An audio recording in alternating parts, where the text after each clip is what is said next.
Yo, what is going on, everyone? My name is Nick with the Notorious Fantasy, and in today's video, I'm going to be starting a series that I plan on releasing all the way up until the NFL draft, where I pit two of the players at the same position up against each other that are going to be drafted inside of the 2021 NFL draft. When we're talking about them for fantasy football purposes, these videos will likely be revisited. You'll probably see this exact same video, DeVonta Smith versus Ja'Marr Chase, right after the NFL draft, when I want to talk about how their landing spot affects my analysis on these two players.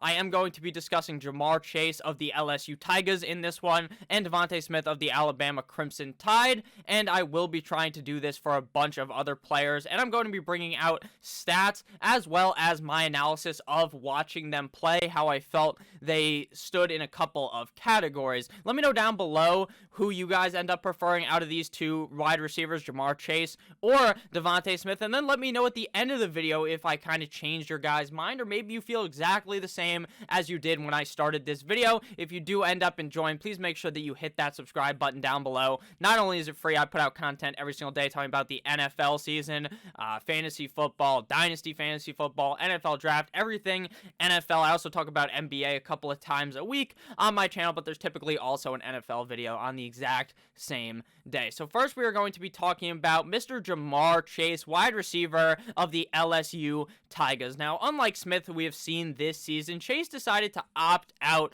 of the 2021 collegiate football season. Honestly, if I'm being completely honest with you guys, I wasn't too sure how this was going to play out for Ja'Marr Chase. Is this going to hurt his draft stock? That's what I kind of thought. And in reality, that was just malarkey. It was played up wrong. He's still probably going to be a top 10 NFL pick. Now, maybe he falls and other wide receivers get drafted ahead of him, but based upon every single mock draft I have looked at, it seems like Ja'Marr Chase is going to potentially even be a top 5 pick in the NFL draft. This also means that we only really have 2 years to look through when it comes to Ja'Marr Chase's collegiate career. Before we get into his stats from his freshman and sophomore year, I'd like to highlight his height and weight. Chase is 6 feet tall and 208 pounds. Now, that does not seem like some type of monster athlete, some kind of a guy who is going to go in there and completely annihilate in the NFL, but his overall stat breakdown and his overall breakdown from film, he's going to be that kind of a guy that gets you a bit wet in the pants. And I'm not talking about piss. You're not going to piss yourself watching Mr. Ja'Marr Chase. Maybe you are. If the team that you like, the other team drafts him, that's one of your rivals, then maybe you're going to piss yourself, but this is going to cause some of that white fluid to flow out of your wee-wee, and if you're a girl, I don't know what happens to them because I've never seen a vagina before. In his freshman year with Joe Burrow under center, Chase played 10 total games for getting 23 receptions on 29 targets for 313 receiving yards and 3 touchdowns. Right? That's not that good. So why did he become so good? Well, you got to think about the surrounding factors. This was Joe Burrow before he was Joe Burrow. Before he was Heisman winner Joe Burrow. Before he was thought of as being the number 1 overall pick and becoming the number 1 overall pick. This was Joe Burrow when people thought he was going to get drafted in the 6th round of the NFL draft. So it's a much different Joe Burrow in 2018 versus 2019, but he also just was not on the field all that much in his freshman campaign. This is proven because he only had a measly 7.5% target share inside of that LSU offense. In 2019 is when Mr. Ja'Marr Chase lit it up like Snoop Doggy Dogg. Playing in 14 games, including the Natty, winning that national championship, he had 84 catches on 111 targets for 1,700 yards, 1,780 receiving yards, averaging 21.2 yards per reception with 20 receiving touchdowns. And you might be thinking, that's amazing. Who else was on this team? Justin Jefferson. And we saw how good Justin Jefferson was in the NFL, and Ja'Marr Chase was outshining Justin Jefferson on tape from 2019. I watched a bunch of games of Ja'Marr Chase, and in that, you see Justin Jefferson, but you're like, holy shit, this Ja'Marr Chase guy looks better than Justin Jefferson. That's how crazy Ja'Marr Chase really is. An even crazier stat is that in the last 2 years, Ja'Marr Chase had the most 20-plus yard touchdown catches in the past 2 seasons with 14. DeVonta Smith had 13, and Diami Brown had 13 as well. That doesn't sound that crazy, right? You're thinking, oh, that's just fine. But then you have to remember, this motherfucker didn't even play in 2020. He did not even play. So he had more 20-plus yard touchdowns in 2019 than Brown and Smith had in 2019 and 2020. That's pretty good, right? He also set the single-season SEC record for most receiving yards and touchdowns in 2019. Now that we've looked at the stats, it's time to look at the film breakdown, kind of what I was seeing when I was watching Mr. Ja'Marr Chase tear it up for the Tigers. If you guys do end up enjoying this video, again, please make sure you hit that subscribe button down below. So Ja'Marr Chase, when watching 2019, my eyes ejaculated. They did. And I'm not sure it's possible for your eyes to ejaculate. I didn't see any white stuff flying out of my eyes, but it certainly felt like it. Ja'Marr Chase has hands etched out like a Greek god's statue. It seems like the guy doesn't even think about grabbing the ball. It just happens. He literally just puts his hands out, bang. It looks so effortless. His route running is beautiful, leading to great separation from the corner. He does this thing by moving his feet like he's playing fucking Dance Dance Revolution, like one of those crazy guys if you've ever seen on YouTube where they're putting their hands behind their back, they're going so fast with their feet. That's how fast Mr. Ja'Marr Chase's feet are. Using jab steps and small body moves, he is able to put the corner in a absolute mental pretzel by putting them on skates. He can pretty much run any route precisely, which looks excellent for being a top-tier NFL wide receiver 1. For rack, aka run after the catch, he is relatively good at that as well. He has the brain of a running back in open space, I should say, and he is able to make small cuts and smart cuts to be able to move further up the field. Pretty disappointing that we will not know exactly how fast this guy does end up really running. He allegedly ran a 4.40 in 2020 in July, with a 4.66 in high school. How did he get that much faster? I don't know. These kind of pro day numbers, these numbers these guys put out, you can never be completely sure that they are true. You just really can't be. Unless it's the combine, based on what I know, I don't fucking trust it, and there's no combine in 2020, so I'm not too sure how to believe this. Okay? You don't really see this guy dusting corners based upon his speed. You see him more doing it with his route running, which isn't a bad thing, obviously. He's not, like, fucking taking off like a drag race car off the line. But it is just kind of weird that they say he has a 440, and at least my eyes, when I'm watching Ja'Marr with my glasses on, I don't instantly see a 440. Let me know what you guys think about that, because it's weird without there being a combine. Chase is also a very versatile player, and I could see him playing all over the field at the NFL level, from being a slot guy to working by the numbers. Finally, since Chase makes so many fantastic big contested catches, I do kind of worry that this may not work against NFL level guys. Now, this is a small knock. A little knock, as they could say. It's like nitpicking. Okay, when you see a guy like Ja'Marr Chase, we're going to talk about DeVonta Smith. Two amazing athletes. Two amazing wide receivers that will, unless something catastrophic happens, will work at the NFL level. You have to nitpick these guys because they're such good athletes, such good prospects that you have to knock slightly on some things.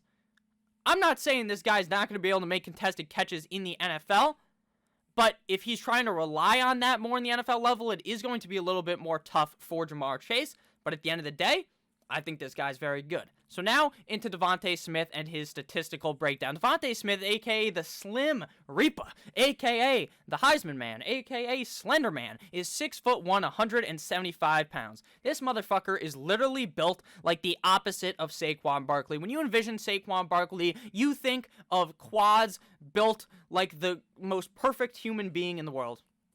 You imagine quads, you think of Saquon Barkley, you're thinking of A.J. Dillon, okay? Even though he looks stupid standing on the sideline, you guys have all seen the picture from the national championship, he doesn't even look like he's ready to go into a collegiate football game and torch OSU. But that's exactly what he does. He won the Heisman for a reason. Playing 4 seasons at Alabama, he really started to get his chance in 2019 because he was around so much good talent. Alabama breeds wide receivers. Calvin Ridley, Jerry Jeudy, Henry Ruggs, even Cam Sims. Okay? And I know you might not be thinking, hey, who's a great NFL wide receiver? Cam Sims is never going to come to your head, but he's not a bad wide receiver. And having all these guys around him, and I didn't even name every single Alabama wide receiver, it's going to be tough to be shown. on the field early on in your collegiate career. Even his draft buddy, Jalen Waddle, was there, and it's hard to see all these guys early on in their collegiate careers. This is shown by his freshman season. He played 8 games, only seeing 15 targets for 8 receptions and 160 yards plus 3 receiving touchdowns with a very low 4.5% target share. It's hard to throw the ball to that many guys when you have all these talented wide receivers on the team. So I completely understand it. In 2018, his sophomore season, he played in 13 games, and the man went 42 receptions on 42 targets for 693 receiving yards and 6 touchdowns. And you heard that correctly. This man has the hands of Riley Reid when it comes to grabbing these balls, not dropping a single pass. Motherfucker didn't drop a single pass and only had a 9.6% target share in that offense. 42 receptions, only a 9.6% target share in this offense. That shows how much they were throwing with Tua Tagovailoa. And 2019 is when we saw the true breakout season, even though Mr. Tua, top 5 pick for the Miami Dolphins, ended up getting hurt. Smith still prospered.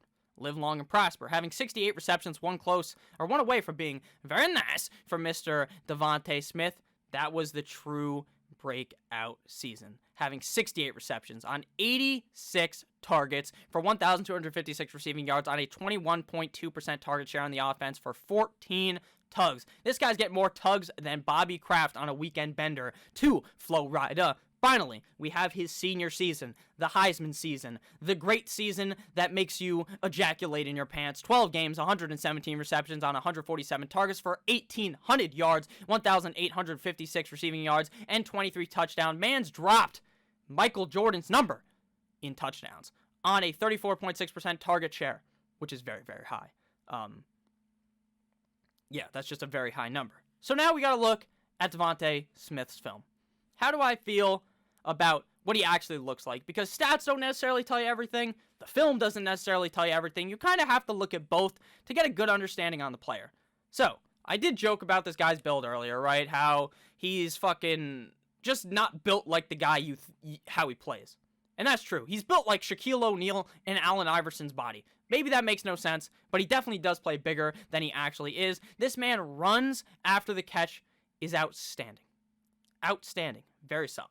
As someone who took snaps on special teams, even scoring a touchdown in 2020, that would make a whole lot of sense. Trying to go low on this man's brittle legs does not work at all. Even though you would think this guy's legs would fucking snap in half if you just poked him, this guy's making guys miss. You cannot go low when you tackle DeVonta Smith. His biggest set of skills comes with the guy's speed. Smith has nos in his toes, and he torches these defenders. This was very evident in the national championship when you literally could not even see who was covering him.